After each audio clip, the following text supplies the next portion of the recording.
আমি ছোট থাকতেই আমার বাবা মার ডিভোর্স হয়ে যায়। আমি আমার বাবার সাথেই থাকি। আমাকে পেয়ে বাবা আর বিয়ে করেনি। কেন বিয়ে করেনি সেটা ছোটবেলায় না বুঝলেও এখন ঠিকই বুঝতে পেরেছি। রাতে আমি যখন ঘুমিয়ে যাই তখন বাবা আমার রুমে আসে। বিষয়টা হয়তো তোমাদের কাছে স্বাভাবিক মনে হতে পারে, কিন্তু একদিন আমি ঘুমের বান ধরে শুয়েছিলাম বাবা আমার রুমে এসে কি করে দেখার জন্য। তারপর যা দেখলাম শুনলে তোমরা নিজেকে সামলাতে পারবে না। আজকে তোমাদের মাঝে সবটা শেয়ার করব। তার আগে ভিডিওতে একটা লাইক দিয়ে চ্যানেলটি সাবস্ক্রাইব করো।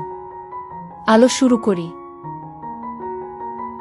উত্তরের ঘন জঙ্গল এর পাশের আলিশান বাড়িটার লিভিং রুমে সোফায় বসে আছেন শামসুল কাদের।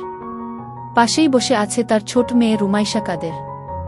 এই বাড়িটা শামসুলের চাচাতো বোন রুনিয়া রহমানের শ্বশুর বাড়ি। যদিও শামসুল এখানে আসতে চাননি, কিন্তু ইশতিয়াক আহমেদ, রুনিয়ার স্বামী, এক প্রকার জোর জবরদস্তি করেই তাকে এখানে এনেছেন। আজ 16 বছর পর বোনের বাড়িতে পা রাখলেন শামসুল কাদের। এক সময় এই বোনের বাড়িতে তিনি সারাক্ষণ পড়ে থাকতেন বোনের কাছে। রুনিয়ার নিজের কোনো ভাই নেই, আছে একটা বোন, তাই এই চাচাতো ভাইকেই নিজের ভাইয়ের মতো দেখেছেন সারা জীবন, এখনও দেখেন। রুনিয়ারও ভাই না থাকায় প্রথম সন্তান হওয়ার সময় শামসুল রুনিয়ার প্রেগন্যান্সির শেষের 4টা মাস রুনিয়ার কাছেই থেকেছেন, ওর সুবিধা অসুবিধা দেখেছেন। রুনিয়ার বোন তানিয়া দেশে থাকেন না। স্বামী সন্তান নিয়ে তিনি দেশের বাইরে থাকেন। নিজের কোনো ভাই বোন না থাকায় রুনিয়া আর তানিয়াই ছিলেন শামসুলের চোখের মণি। রুনিয়া ছোট হওয়ায় ওর প্রতি একটু বেশিই টান ছিল শামসুলের, যা নিয়ে তানিয়ার অভিযোগের শেষ ছিল না। রুনিয়া যখন সন্তান সম্ভবা, ইশতিয়াক আহমেদের তখন নতুন চাকরি। রুনিয়ার শাশুড়ির শরীর খারাপ। শ্বশুর থেকেও ছিলেন না। বাসায় একজন হেল্পিং হ্যান্ড ছিল, কিন্তু একজন পুরুষ মানুষ না থাকলে বাড়িটা কেমন জানি অন্যরকম হয়ে যায়। রুনিয়াকে ডাক্তারের কাছে আনা নেওয়া, সুবিধা অসুবিধা দেখা সব কিছু করতেন শামসুল কাদের। যার জন্য রুনিয়া আজ ও শামসুলের প্রতি কৃতজ্ঞ, কিন্তু তার সেই আদরের ভাই এক দুর্ঘটনার কারণে আর তার বাসায় আসে না। আর সে দুর্ঘটনার কারণ রুনিয়ারই বড় ছেলে সাফওয়ান আহমেদ। রুমাইশা বাবার পাশে মাথা নিচু করে বসে আছে। লজ্জা লাগছে তার খুব। আজ কত বছর পর ফুপ্পির বাড়িতে এসেছে সে। ছোটবেলায় তো সারাক্ষণ এখানেই পড়ে থাকত রুমাইশা, ফুপ্পি ছিল তার জান। ফুপ্পির বাড়িতে হোক বা তার নিজের বাড়িতে, সারাক্ষণ ফুপ্পির সাথেই লেগে থাকত রুমাইশা। আর ফুপ্পিও রুমাইশাকে চোখে হারাত। নিজের মেয়ে না থাকায় রুমাইশার প্রতি ছিল তার অগাধ ভালোবাসা। শেষবার সেই কোনো ছোটবেলায় এসেছিল ফুপ্পির বাড়িতে বাবা মা আর রাফসান ভাইয়ার সাথে। সেইবার সাফওয়ান আর শাফিন এর সাথে দুষ্টুমি করার সময় কিভাবে জানি সাফওয়ান তাকে কামড় দিয়ে ফেলে। প্রচণ্ড অসুস্থ হয়ে পড়ে রুমাইশা। তার মনে আছে বাবা প্রচুর কাঁদছিল, আর ফুপ্পিও। মায়ের কোলের ভেতর শুয়ে মাঝে মাঝে পিট পিট করে তাকালে সে দেখতে পেত তার পরিজনদের দুঃখ ভারাক্রান্ত মুখ। সেবার সুস্থ হওয়ার পর থেকেই ফুপ্পির বাড়িতে যাওয়া একেবারের জন্য বন্ধ হয়ে গেল তার। কেউ আর ফুপ্পির বাড়ির নাম ও নেয় না, বাবা ও যেতে চায় না। অথচ ওর খুব মন খারাপ হতো ফুপ্পির জন্য। ফুপ্পিও তারপর খুব একটা আসত না তাদের বাসায়, হয়তো বছরে একবার, বা তাও না। আজ কতদিন পর ও ফুপ্পির বাড়িতে এসেছে সাফওয়ান আর শাফিনের সাথেও এরপর আর দেখা হয়নি। শাফিনের সাথে ফোনে মাঝে মাঝে কথা হলেও সাফওয়ান এর সাথে এরপর আর কোনো কথা হয়নি।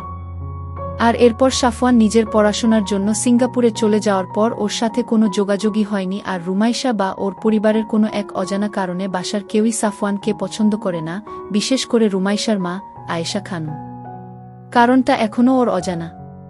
রুমাইশাকে এভাবে চুপচাপ বসে থাকতে দেখে ইশতিয়াক আহমেদ রুমাইশাকে স্বাভাবিক করার জন্য বললেন, রুমিমা, তুই মাথা নিচু করে বসে আছিস কেন? এতদিন পর ফুপ্পির বাড়িতে এসেছিস, কোথায় মজা করবি, সবার সাথে কথা বলবি, তা না করে এখানেই বসে আছিস তখন থেকে। তোর ফুপ্পি রান্নাঘরে আছে, ওইখানে যা। ফুপ্পির সাথে গিয়ে গল্প কর। রুমাইশা অনুমতির জন্য শামসুল কাদেরের দিকে তাকাল। কিন্তু শামসুল রুমাইশার দিকে তাকিয়ে গম্ভীর অথচ শান্ত কণ্ঠে বললেন, থাক, এখন যেতে হবে না গি।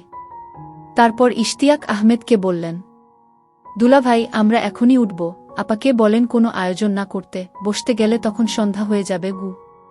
শামসুলের কথায় ইশতিয়াক আহমেদ আহত দৃষ্টিতে তাকালেন। যে শামসুল তার অতি আদুরে বোনের জন্য সারাক্ষণ এ বাড়িতেই পড়ে থাকত, সে এখন সেই বাড়িতে 1 মিনিটও বসতে চাইছে না। শামসুল তার শ্যালক কম বন্ধু বেশি। রুনিয়ার সাথে তার বিয়ের পর শ্বশুর বাড়িতে যখন তিনি যেতেন তখন শামসুলের সাথেই সারাক্ষণ ঘুরে বেড়াতেন তিনি। বয়সে শামসুল তার থেকে কিছুটা ছোট হলেও বন্ধুর মতো ছিল তার বড় ছেলে সাফওয়ান গর্ভে থাকাকালীন রুনিয়ার জন্য রাতদিন এক করে ফেলত শামসুল কাদের। বিপদে আপদে সবসময় বন্ধুর মতো পাশে থেকে সে বিপদ মোকাবিলায় ইশতিয়াকের সাথে ছায়ার মতো ছিল শামসুল। আর ইশতিয়াক ও শামসুলের জন্য এমনটাই করত। কিন্তু এক দুর্ঘটনায় সব শেষ করে দিল। হাসি খুশি দুটো পরিবার কেমন জানি নিস্তেজ হয়ে গেল চরম সত্যটা জানার পর। ইশতিয়াক কিছুক্ষণ থম মেরে বসে থেকে বললেন, ঠিক আছে তোরা বস, আমি তোর আপাকে পাঠাচ্ছি। ইশতিয়াক উঠে বাইরে যেতেই 1 মিনিটের মাথায় রুনিয়া এসে উপস্থিত হলেন লিভিং রুমে। এসে শামসুলকে ধমকের সুরে বললেন, কি রে শামসুল, এতদিন পর আসলি, এসেই যাব করছিস কেন? মেয়েটাকে নিয়ে এসেছিস, দুদণ্ড বসতে দে অন্তত। নাস্তা প্রায় রেডি হয়ে গেছে আমার, নাস্তা করে তারপর যাবি। এরপর রুনিয়ার দিকে তাকিয়ে বললেন, রুমি মা তুই আমার সাথে আয়, এখানে বসে থাকতে হবে না গি। রুমাইশা একবার শামসুলের দিকে তাকালো। শামসুল মাথা নেড়ে সম্মতি দিলেন। বোনের উপর তিনি আর কথা বলতে পারলেন না। লিভিং রুম থেকে বের হয়ে রুমাইশা শাফিনকে দেখতে পেল সদর দরজা দিয়ে কেবল ভেতরে ঢুকছে। শাফিন তখন কলেজ থেকে ফিরেছে মাত্র। রুমাইশাকে দেখে শাফিন ছুটতে এসে রুমাইশার 2 হাত আঁকড়ে ধরল নিজের দুহাতে। চোখ মুখ ওর আনন্দে ঝিলিক দিচ্ছে, মুখে হাসি ধরছে না উৎফুল্লতার সাথে। ও বলে উঠল, আপু তুমি আমাদের বাসায় এসেছ? কতদিন পর? পাশ থেকে রুনিয়া বলে উঠলেন, হ্যাঁ ম্যাডামরা এসেছেন, এখনই আবার চলেও যাবেন। কথাটা শোনা মাত্রই শাফিন এর চেহারা ঠিক যেভাবে দপ করে জ্বলে উঠেছিল ঠিক সেভাবেই নিভে গেল। বেজার মুখে বলল, কেন আপু? আজ চলে যেও না, থেকে যাও প্লিজ। কাল যেও না হয়। তুমি জানো বাসায় কারো সাথে যে দুটো কথা বলবো তা কারো কোনো সময় নেই আমার জন্য। বাবা সারাদিন থাকেন অফিসে, আম্মাজান সারাক্ষণ থাকেন রান্নাঘরে, আর সাফওয়ান ভাইয়ার কথা তো বাদই দিলাম। সে বাড়িতে থাকা আর না থাকা সমান। আমি এই বাড়িতে যে কি বিপদে আছি তুমি জানো না আপুগু। শাফিনের কথা শুনে রুনিয়া মুচকি হেসে রান্নাঘরের দিকে এগোলেন আর রুমাইশাকে বললেন, তুই এদিকে আয় আমার সাথে। ও কথা শুরু করলে আর শেষ হবে না আগে। তারপর শাফিনের উদ্দেশ্যে বললেন, আর শাফিন তুই গিয়ে ফ্রেশ হয়ে নিচে আয়, নাস্তা রেডি করছি আমি। শাফিন বাধ্য ছেলের মতো কোনো বাক্য ব্যয় না করে রুমাইশার দিকে তাকিয়ে সৌজন্যমূলক হাসি হেসে নিজের রুমে চলে গেল। রুমাইশা গেল ফুপ্পির পেছন পেছন। রান্নাঘরে গিয়েই ফুপ্পিকে পেছন থেকে জড়িয়ে ধরল রুমাইশা।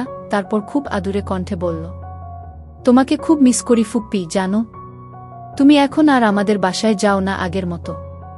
কত মজা হতো তুমি গেলে। আজ আমায় পাটিসাপটা বানিয়ে খাওয়াও, তোমার হাতের পাটিসাপটা অনেক মজা।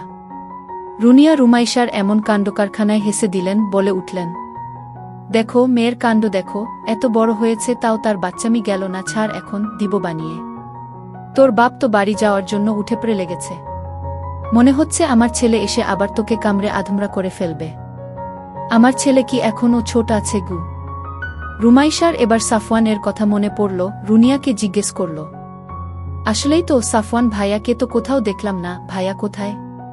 প্রতিউত্তরে রুনিয়া চুপ করে রইল। রুনিয়াকে চুপ থাকতে দেখে রুমাইশা আবার ও জিজ্ঞেস করল, আচ্ছা ফুপ্পি, সাফওয়ান ভাইয়া আমাকে কামড়ে দিয়েছিল তো কি হয়েছিল? আমি এত অসুস্থ ছিলাম কেন? আমার মনে নেই স্পষ্ট। মা বা বাবাকে জিজ্ঞেস করলেও কিছু বলতে চায় না, রাফসান ভাইয়াও না। আমাকে তো ছোটবেলায় রাফসান ভাইয়া ও কত কামড়ে দিয়েছে, কই তখন তো আমার কিছু হয়নি, কেউ কিছু বলেও নি ভাইয়াকে। তাহলে সাফওয়ান ভাইয়া কামড়ে দিলে সবাই এরকম করল কেন? রুনিয়ার চোখের কোণ চিকচিক করে উঠল। কি যেন বলতে গিয়েও গলা আটকে গেল তার। কণ্ঠ কেমন যেন ভারী হয়ে আসছে। নিজেকে একটু স্বাভাবিক করে নিয়ে রুনিয়া পাশে থাকা নাস্তার ট্রেটা দেখিয়ে বলল, এইটা নিয়ে লিভিং রুমে যা, আমি আসছি গো। রুমাইশা বুঝল তার কথায় ফুপ্পির মন খারাপ হয়েছে, কিন্তু কেন হয়েছে তা বুঝল না রুমাইশা। অগত্যা ট্রেটা হাতে নিয়ে লিভিং রুমের দিকে এগোল। লিভিং রুমে ঢোকার আগ মুহূর্তে বাবা আর ফুপ্পার কিছু কথা কানে এলো রুমাইশার। ফুপ্পা থেমে থেমে বলছেন, দেখ শামসুল, ছেলে আমার আজ ও অপরাধ বোধে ভোগে। ওই ঘটনার পর থেকে ও নিজেকে সবার থেকে গুটিয়ে নিয়েছে। দেশে আসার পর থেকে ও চিলেকোঠার রুমে থাকে, নিচেও আসে না। ওর মা ওর 3 বেলার খাবার দিয়ে আসে, কিন্তু ওর মাও ওকে চোখের দেখা দেখেনি কতকাল, তার হিসাব নেই। রুনিয়ার সামনেও আসে না ও। ওই ঘটনায় আমরা যতটা না অবাক হয়েছি তার থেকে বেশি অবাক হয়েছে সাফওয়ান। ও পুরো ভেঙে পড়েছিল। নিজেকে ও অভিশাপ মনে করত। হয়তো এখনো করে। আমার ছেলের জীবনটা শেষ করে দিল ওই লোকটা। আমি ঘৃণা করি ওকে। বলতে বলতেই হু হু করে কাঁদতে শুরু করলেন ইশতিয়াক আহমেদ। শামসুল ইশতিয়াককে সান্ত্বনা দিতে ব্যস্ত হয়ে পড়লেন। অনুতপ্ত হয়ে বললেন, দুলাভাই, ভেঙে পড়বেন না। আমি বুঝতে পেরেছি আমারও উচিত হয়নি আপনাদের এইরকম একটা সময়ে এইভাবে ছেড়ে চলে যাওয়া, কিন্তু কি করব বলুন। আমার মেয়ের ওই অবস্থা দেখার পর আমি আর কিছু ভাবতে পারিনি। রুমাইশা এসব শুনছে আর মনে মনে ভাবছে, কি চলছে এখানে? সাফওয়ান ভাইয়া কারো সাথে কথা বলেন না কেন? এই জন্যই কি শাফিন বলছিল যে ভাইয়া থাকা আর না থাকা সমান? আর ফুপ্পা কার কথা বলছেন? কাকে ঘৃণা করেন উনি? এইসব প্রশ্ন রুমাইশার মাথায় ঘুরপাক খেতে লাগল। এমন সময় রুনিয়া পেছন থেকে বলে উঠলেন, কি রে, বাইরে দাঁড়িয়ে আছিস কেন? ভেতরে যা। রুমাইশা থতমত খেয়ে বলল, হ্যাঁ ফুপ্পি, যাচ্ছি গু। ভেতরে ঢুকে রুমাইশাটি টেবিলের উপর নাস্তার ট্রেটা রাখল। রুনিয়া এসে বসলেন ইশতিয়াকের পাশে, আর রুমাইশা গিয়ে বসল ওর বাবার পাশে। কি খবর ওদিকের? ভাবি কেমন আছে? রুনিয়া ট্রে থেকে খাবারের প্লেট শামসুলের দিকে বাড়িয়ে দিতে দিতে জিজ্ঞেস করল। শামসুল প্লেট নিতে নিতে বললেন, খবর সব ভালো, তোর ভাবিও ভালো আছে আলহামদুলিল্লাহ। রুমির সেকেন্ড ইয়ারের পরীক্ষা শুরু হবে সামনের মাসে, তাই মেস দেখতে এসেছি। রুম ও বুকিং দিয়ে এসেছি। ফার্স্ট ইয়ারের পরীক্ষার সময়ে বাড়ি থেকেই যেত, কিন্তু পরীক্ষা দিয়ে ফিরতে ফিরতে রাত হয়ে যেত অনেক। আর ক্লান্তির কারণে পড়তেও পারত না, তাই ভাবছি পরীক্ষার এই 1-2 মাস মেসেই থাকুক গো। রুনিয়া গর্জে উঠে বললেন, সে কি? আমরা এখানে থাকতে রুমি মেসে থাকবে কেন? ওর কি মেসের খাবার খাওয়ার অভ্যাস আছে? ও তো পরদিনই অসুস্থ হয়ে যাবে। শামসুল বোনের এহেন রূপ দেখে চুপসে গেল, বলল, না, ওকে যেখানে রাখবো সেখানে রান্না করে খেতে হয়। মেসের খাবার খেতে পারবে না তা তো জানি, তাই এই ব্যবস্থা গু। রুনিয়া ভ্রু কুঁচকে বললেন, মানে কি? ওর পরীক্ষা, আর ও পরীক্ষার পড়া না পড়ে রান্না বান্না করবে? তুই কি পাগল হয়ে গেছিস শামসুল? শামসুল কাদের বললেন, এছাড়া আর কোনো উপায় নেই। বাড়ি থেকে যাওয়া আসা করতে গেলে অনেক সমস্যা হয়। আর আমার ও সময় হয়ে ওঠে না ওকে নিতে আসার। রাফসান বাড়িতে থাকলে না হয় ওকে বলতাম, কিন্তু ওর ও ভার্সিটিতে এক্সাম চলছে গু। রুনিয়া বললেন, রুমির যে কয়দিন পরীক্ষা আছে ও আমার এখানেই থাকবে। এর বাইরে আমি কোনো কথা শুনতে চাই না। এত বছর পরে মেয়েটা এসেছে, ওকে আমি কিছুদিন আমার কাছে রাখব, আর এইটাই ভালো সুযোগ গু। শামসুল ইতস্তত করে বললেন, কিন্তু আপা। রুনিয়া শামসুলকে কথা শেষ করতে দিলেন না, তার আগেই বলে উঠলেন, কোনো কিন্তু ফিন্তু না। আর তুই যেটার ভয় পাচ্ছিস সেটা হওয়ার কোনো সম্ভাবনা নেই। আমার ছেলে আমার সামনেই আসে না, আর কোথায় রুমি? তুই নিশ্চিন্তে থাকতে পারিস। শামসুল বললেন, ঠিক আছে, আমি পরীক্ষার 2 দিন আগে ওকে এখানে দিয়ে যাব, তাহলে মেসের বুকিং এর টাকা ফেরত নিয়ে আসি। রুনিয়া জিজ্ঞেস করলেন, রুমাইশাকে? পরীক্ষা কবে থেকে? প্রতিউত্তরে রুমাইশা বলল, 2 তারিখ থেকে ফুপ্পিকে। 2 তারিখ? তাহলে তো আর 9 দিন আছে গু। রুনিয়া শামসুলকে বললেন, কোনো দরকার নেই রুমির এখন বাড়িতে যাওয়ার, আর তো 9 দিন আছে। এই কয়দিন ও নিজেকে এখানে কমফোর্টেবল করে নিক। তুই কাল ওর বই খাতা আর কিছু জামা কাপড় এনে দিয়ে যাস গু। শামসুল রুনিয়ার কথার বিরোধিতা করে বললেন, না আপা, তা হয় না। আর রুমির মাও এ ব্যাপারে জানে না, ও রাগ করবে ভীষণ। আর রুমি এত আগে থেকে এখানে কি করবে? কমফোর্টেবল 2 দিনের ভেতরেই হয়ে যাবে ও, তুই চিন্তা করিস না গ। কিন্তু রুনিয়া মানতে নারাজ, বললেন, আমি ফোন করছি আয়েশাকে, করে বলে দিচ্ছি যে রুমি আমাদের বাড়িতেই থাকছে। আমি যতটুকু পারি বুঝিয়ে বলবো, আর বাকিটুকু তুই বাড়ি গিয়ে বুঝাস গু। শামসুল তবুও দনমনো করতে লাগলেন। এমন সময় শাফিন এলো। রুমির পাশে বসতে বসতে ও বলল, এত শোরগোল হচ্ছে কোনো বিষয়ে? রুনিয়া শাফিনকে বললেন পুরো ঘটনা। শাফিনের মুখ আনন্দে ঝিলিকি দিয়ে উঠল। ও রুমাইশার পাশ থেকে উঠে শামসুল এর পাশে গিয়ে বসল। এবার বসে শামসুল এর হাত ধরে বলল, মামা, রাজি হয়ে যাও না প্লিজ। মামিকে রাজি করার দায়িত্ব আমার আর মায়ের, আর তুমি রাজি হলে মামিও রাজি। রাজি হয়ে যাও মামা, প্লিজ। এবার ইশতিয়াক আহমেদ ও এই কাজে অংশ নিলেন। তিনজনে মিলেই শামসুলকে রাজি হওয়ার জন্য পিড়াপিড়ি করতে লাগলেন। এমন সময় শামসুল বললেন, আচ্ছা রুমি যা বলবে তাই হবে। রুমি মা, তুই কি চাস বল? তুই থাকতে চাইলে থাকবি, যেতে চাইলে যাবি, তোর কথাই শেষ কথা গি। সবাই রুমির দিকে তাকিয়ে রইল উত্তরের আশায়। সবার অগোচরে শাফিন রুমিকে চোখ টিপ মেরে ইশারা করল থেকে যাওয়ার জন্য। রুমি মুখে কিছু বলল না, উঠে গিয়ে ফুপ্পির পাশে বসে পড়ল। সবার মুখে ঝরঝরে হাসি ফুটে উঠল। শাফিন দুই হাত মুষ্টিবদ্ধ করে উপরে উঠিয়ে আবার নিচে নামিয়ে নিঃশব্দে বলল, ইয়েস। শামসুল কাদের বললেন, ঠিক আছে, মেয়ে যখন বলেছে তখন আর কি করা, আমি কাল ওর জিনিসপত্র দিয়ে যাব, এখন আমি উঠি গু। অতঃপর রুমাইশার দিকে তাকিয়ে বললেন, সাবধানে থাকিস মা। আর রুনিয়াকে বললেন, আমার মেয়েকে দেখে রাখিস, ওকে কিন্তু তোর ভরসাতেই রেখে যাচ্ছি। রুনিয়া শামসুলকে আশ্বস্ত করে বলেন, তুই কোনো চিন্তা করিস না, তোর মেয়ে আমার কাছে সেফ অ্যান্ড সাউন্ড থাকবে, তুই নিশ্চিন্তে থাকতে পারিস। শামসুল কাদের মেয়ের দিকে আর একবার তাকিয়ে গেটের দিকে এগোলেন বাড়িতে ফেরার জন্য। দোতলায় সাফওয়ান এর রুমটা অনেক দিন ধরেই খালি পড়ে আছে। সাফওয়ান এখন চিলেকোঠার রুমে থাকে, তাই দোতলার খালি রুমটাই রুমাইশাকে গুছিয়ে দিল রুনিয়া। দেয়ালের পাশ ঘেঁষে ঘুমানোর জন্য একটা বেড, আর তার সাথে দেয়ালের পাশ ঘেঁষে একটা টেবিল, চেয়ার। বিছানার শেষ প্রান্তে একটা ড্রেসিং টেবিল আর পড়ার টেবিলের পাশে একটা ছোট আলমিরা, আপাতত এটুকুই। রুমে রুমাইশার জন্য পড়ার সুন্দর একটা পরিবেশ করে দিল রুনিয়া। রুমাইশার ডান পাশের রুমটা শাফিনের। রুনিয়া রুমাইশাকে অভয় দিয়ে বললেন, শাফিন অনেক রাত জেগে পড়ে, কিছু মাস পরেই ওর ইন্টারমিডিয়েট ফাইনাল এক্সাম, তোর ভয় করবে না। আর ভয় পেলে আমাকে বা শাফিনকে ডাকিস, আমি নিচেই আছি, দরকার হলে ফোন দিস।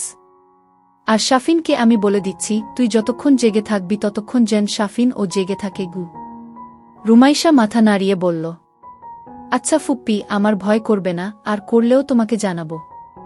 আর এটা ওয়াশরুম আছে তো, আমার সমস্যা হবে না গি। রুমাইশাকে ঘুমাতে বলে রুনিয়া চলে গেলেন নিচে, নিজের রুমে। সারাদিন অনেক ধকল গেছে রুমাইশার উপর দিয়ে। তাছাড়া বই খাতাও তো কিছুই নেই, তাই উপায় না পেয়ে রুমাইশা ঘুমানোরই সিদ্ধান্ত নিল। শাফিনের ফোন এলো এমন সময়। ফোনের উপাস থেকে শাফিন বলল, ভয় পেলে আমাকে কল দিও আপু। রুমাইশা বলল, সমস্যা নেই শাফিন, আমি ভয় পাব না, আমি এখনই ঘুমিয়ে যাব ভাবছি। তাই ভয় পাওয়ার আর কোনো অবকাশ থাকবে না গিয়ে।